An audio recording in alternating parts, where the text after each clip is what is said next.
வணக்கம். இன்றைக்கி உங்களுக்கு சொல்ல போகிற படம் சொல்லி பார்த்தீங்கன்னா விஜய் சேதுபதியோட 50வது படமான மகாராஜா.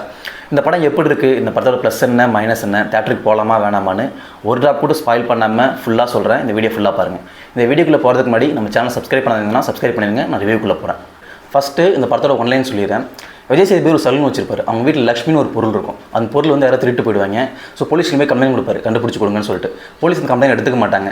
என்ன பண்ணுவார்னா அங்கேயே உட்காந்துருப்பாரு, எனக்கு கண்டுபிடிச்ச வரைக்கும் நான் போக மாட்டேன் அப்படின்னு சொல்லிட்டு. இவன் புடுங்கல் தாங்க முடியாமல் லக்ஷ்மி மாதிரியே ஒரு பொருளை செஞ்சு அவன்கிட்ட கொடுத்து இந்த கேஸை முடிச்சிடலாம் அப்படின்னு சொல்லி நினைப்பாங்க.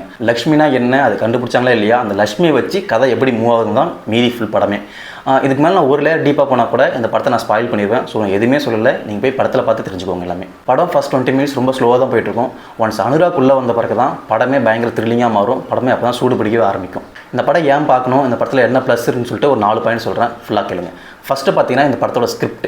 ஒரு ஸ்கிரிப்ட் நல்லா இருந்தால் படம் கண்டிப்பாக சூப்பராக இருக்குன்றதுக்கு இந்த படம் ஒரு செம்ம எக்ஸாம்பிளாக இருக்கும். நிறைய மாஸ் ஹீரோஸ் வந்து 15th படம்ன்றதால ஒரு மாஸ் கமர்ஷியல் போயிட்டு ஃப்ளாப் ஆகிடுவாங்க. ஆனால் விஜய் சேதுபதி அப்படி போகாமல் நீட்டாக ஒரு நல்ல ஸ்கிரிப்ட் பேஸ்டு ஃபிலிம் எடுத்து தப்பிச்சிட்டாருன்னு நினைக்கிறேன். இந்த ஸ்கிரிப்ட்டில் 2 இருக்குது. ஒன்று நீங்கள் எக்ஸ்பெக்ட் பண்ணாத நிறைய ட்விஸ்ட் இருக்கும், இன்னொன்று நீங்கள் எக்ஸ்பெக்ட் பண்ணுற ட்விஸ்ட்டும் இருக்கும். ரெண்டுமே இருக்குது இந்த ஸ்கிரிப்ட்டில். செகண்ட் பார்த்தீங்கன்னா எடிட்டிங். இந்த படத்தோட பேக் போனே எடிட்டிங் தான். ஏன்னா அந்த படத்தில் எடிட்டிங் கொஞ்சம் பிசிறு தட்டி இருந்தால் கூட மொத்தமாக நக்கிட்டு போயிருந்திருக்கும். ஏன்னா கதையே புரியாமல் போயிருந்திருக்கும். இது ஏன் சொல்கிறேன்னு சொல்லி நீங்கள் படம் பார்க்கும்போது உங்களுக்கே புரியும். எடிட்டிங் செம்மையாக பண்ணியிருக்காங்க. எடிட்டிங் கண்டிப்பாக வந்து கிரெடிட் கொடுத்தே ஆகணும். ஒரு அவார்டு கண்டிப்பாக கிடைக்கும்னு நினைக்கிறேன் இந்த படத்துக்காக. படத்தில் எல்லாருக்குமே ஈக்குவலான ஸ்பேஸ் இருக்குது, நிறைய ஆக்டர்ஸ் இருக்காங்க. எனக்கு ரொம்ப ஃபேவரட்னா இந்த படத்தில் சிங்கமொழி தான்.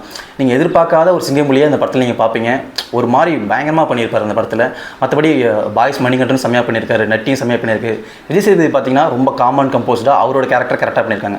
எல்லாரும் அவங்கவுங்க ரோலை கரெக்டாக பண்ணதால் இந்த படம் ஃபுல்லாகவே எல்லாருமே செம்மையாக நடிச்சிருக்காங்க. ஃபோர்த்து பார்த்தீங்கன்னா மியூசிக்.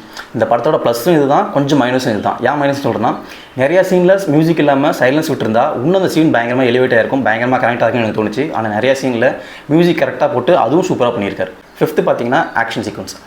வைலன்ஸ் கொஞ்சம் ஜாஸ்தியாக இருக்க மாதிரி எடுத்திருப்பாங்க. ரத்தம் தெரிக்கிற சீன்லாம் கொஞ்சம் நிறையா இருக்குது. எனக்கு பார்த்தீங்கன்னா இன்டர்மிஷன் முன்னாடி ஒரு ஃபைட் சீன் இருக்கும், அது என்னோட ஃபேவரட் சீன். இன்டர்மிஷனும் சூப்பராக இருக்கும். அனுராகோட ஓப்பனிங்கும் செம்மையாக இருக்கும் அந்த படத்தில். ஸோ இவ்வளோ நல்ல பாயிண்ட்ஸ் இருந்தால் இந்த படத்துக்கு இவ்வளோ பாசிட்டிவ் வந்திருக்குன்னு நான் நினைக்கிறேன். நெகட்டிவ்னு சொல்ல பார்த்தீங்கன்னா எனக்கு ஒரு சின்ன நெகட்டிவ் தான். என்னன்னா கிளைமேக்ஸ் ஷாட் பார்த்தீங்கன்னா ஒரு ஷாட் வச்சிருப்பாரு. அதோட என் ஷாட் வந்து யாருமே கெஸ் பண்ண முடியாத ஷாட்டாக நம்ம வைக்கணும். ஆனால் அந்த கிளைமேக்ஸ் ஷாட் வந்து நம்ம கெஸ் பண்ணிடுவோம். ரொம்ப சினிமாட்டிக்காக இருந்துச்சு. அது மட்டும் எனக்கு மாற்றிருக்கலாம் அப்படின்னு கொஞ்சம் தோணுச்சு எனக்கு. மற்றபடி குறைன்னு சொல்கிறதுக்கு வேறு ஒன்றுமே கிடையாது. தேட்டருக்கு போகலாமா, கண்டிப்பாக பார்க்கலாமான்னு கேட்டால் கண்டிப்பாக பார்க்கலாம். நீங்கள் கொடுக்குற 120 ரூபா வேஸ்ட் ஆகாது, நம்பி போகலாம் இந்த படத்துக்கு. இந்த படத்தை பற்றி சிம்பிளாக சொல்லணும்னா மகாராஜா ஐஃபன் ஸ்கிரிப்டும் எடிட்டிங் தான் கிங்கு. இந்த மகாராஜா படத்தில் என்ன இருக்குன்னு சொல்லிட்டு ஸ்பாயில் பண்ணாமல் சொல்லியிருப்பேன்னு நினைக்கிறேன். ஆல்ரெடி நீங்கள் இந்த படம் பார்த்துட்டீங்க அப்படின்னா உங்கள் ரிவ்யூன்னு சொல்லிட்டு கமெண்ட்டில் சொல்லுங்கள். இந்த படம் பார்க்காதவங்க போய் பாருங்கள். இந்த வீடியோ பிடிச்சிருந்தா லைக் பண்ணுங்கள், சப்ஸ்கிரைப் பண்ணாமல் சப்ஸ்கிரைப் பண்ணிடுங்க, உங்கள் ஃப்ரெண்ட்ஸுக்கெல்லாம் ஷேர் பண்ணுங்கள். வேறு ஒரு நல்ல படமோ இல்லை நல்ல சீரிஸ் பார்த்துட்டு வந்து உங்களை அடுத்த வீடியோவில் பார்க்குறேன். Until then bye from no spoiler. Chess.